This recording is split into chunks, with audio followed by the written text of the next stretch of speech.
Hello, I'm Nicole Longnecker, and we're at my gallery, Nicole Longnecker Gallery, at 2625 Colquitt in Houston, Texas. Our current exhibition is Anne Ferrer from Paris, and she's here with us today to talk about her show Red Hot. Hello.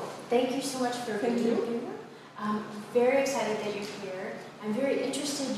You grew up in France, but studied in the U.S. Can you tell us how being in the U.S. has influenced your work? So I was born in the south of France, very provincial, and actually when I came to the U.S. I never knew Paris.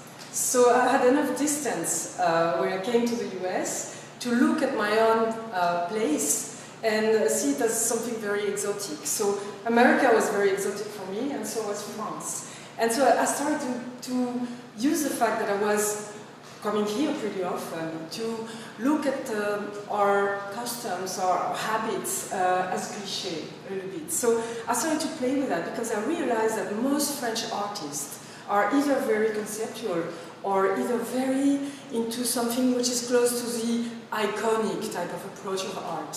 And I'm not into either of those. So I wanted to make a work which was very bold, impulsive, happy. And the fact to come to the United States, there was no blah blah here. It's like people do things. And the way they do things, and they do it in a bold way. It's like you have an idea, you go for it. You don't intellectualize too much. You just perform your piece and you make it. And the performance aspect of my work is important too. And I've admired for years artists who use the process in their work, especially women. So this influence was huge on me, but at the same time I wanted to make a work which has the imprint of being French in there. And what the question for me was what it is to be French, especially when you come from a culture where food is so important, fashion is so important. So those ingredients became the key ingredients for my work. So I decided to use textile. I decided to use the animal shape, or the shape that was influenced also from my culture, which is a gourmet, gargantua type of a Rabelais culture. And I wanted that generosity to go inside the work, and of course with the influence and the teachers that I've had here, to bring that straightforward quality into the work. So when you look at the work here, you can see something that looks very French, but at the same time in France, if they look at this work, they say, oh, this looks very American. And I know why now. It took me years to understand why. It looks very American because it's got that directness to it. It's like, I want to make a coat that is a sculpture. A little bit like Rauschenberg would put his full bed on the wall and say, well, this is my art. I took my quilted bed and put it on the wall, or a little bit like Oldenburg would do his big inflatable sculpture and dare and say, this is art, and this is not just textile. So maybe the answer was a bit long, but it's very much about the process, and I love the process. So please tell us a little bit more about your process and how you create and come up with the work.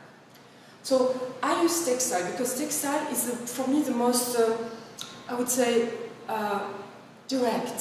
It's like doing a sketch. I have my sewing machine or do it by hand, and exactly when I could do a watercolor or a sketch or weld, because I've learned to weld, it's exactly the same process. You take two pieces, you draw their shapes, you put them on the floor, you put the textile on the floor, and I start drawing spirals and shapes, of course influenced by the drawing that I've done before. And then once all colors are sorted on the floor, and I start cutting through them, and then sewing them together. And most of the time I have a drawing as a base, but sometimes I respect the drawing, and sometimes I say, oh, yeah, let's go. It's okay. I'm not going, a bit like a painter. And this is a painting. I really put those textiles together like a painter would put a brush on the canvas. So then, once I've assembled all these pieces with the nice little stitches, I want to use an air system, very gentle, something not noisy, to put all that together and inflate it. And then you get a surprise, a little bit like a souffle, you know, the happiness you have when someone brings the food on the table, you know, and you see that huge souffle that has risen in front of you. I love to give that kind of feeling. It's a very ephemeral feeling, even though the work is done with material that lasts. The feeling is that immediate feeling that makes kids smile, and the kids in us do smile also when they see the big inflated pieces. So people have talked about your work being very fun, but also maybe a bit superficial. I know that you have other meanings that you have within your work. Can you tell us about what this work means to you? I would say, first of all, that I don't know if it's if everybody will agree with that, but for me, art is superficial.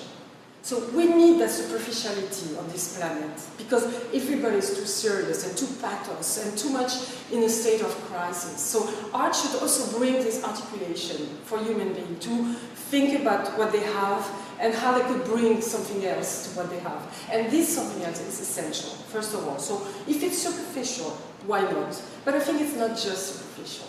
So I think there is more implied in the work, even though I don't control all of it, which is nice, because you don't want to impose on a collector, on a viewer, your idea. You don't want to be too illustrative of your idea. What's important for me is to bring some freedom and give that freedom to the viewer. We say, oh, it looks like a mushroom, oh, it looks like a flower, oh, it looks like some kind of a bat or animal that is wide open.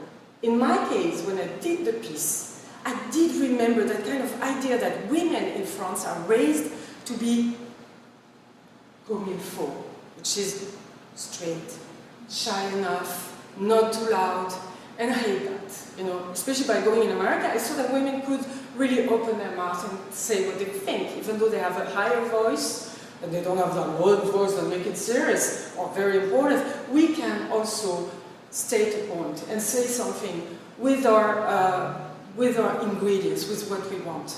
So, okay, so about the coat, for example, this piece called Mouth Raincoat is a bit about the people who used to be exhibitionists, you know, those guys who come in front of kids and just show everything. And it was my way to respond to those guys, you know, and make a female version of it, except that this one is not vulgar, it's just happy. You know, say, yeah, you want to look at me, go ahead. Great. Anne, thank you so much for being in Houston for the show. We really appreciate you coming. And the show will be up red hot through October 19th. Please come visit us at the gallery.